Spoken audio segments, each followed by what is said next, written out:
Try natin ang 48% of 25.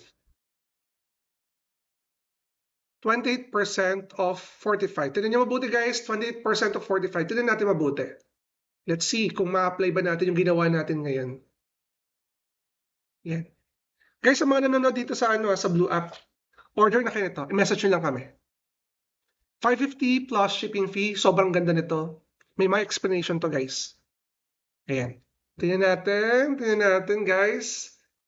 Tingnan natin what is the correct answer here. Sir, nagtuturo ba kayo ng calculus? Hindi ako nagtuturo personally, pero meron ako sa Red App, sa YT. Basic daw, grabe. So ngayon, sir, paano yan? Paano natin may app? Di ba, ang hirap yung 48%, aminin mo, tapos 25 pa yung pinapahanap, i-reverse mo. Di ba? I-reverse mo, gawin mo siyang 25% of 48. Kapag kukuha tayo ng 25%, ano bang kailangan natin? Saan natin to divide? Anong ipang-divide natin sa number? If we're trying to get 25% of any number, anong pwede natin gawin?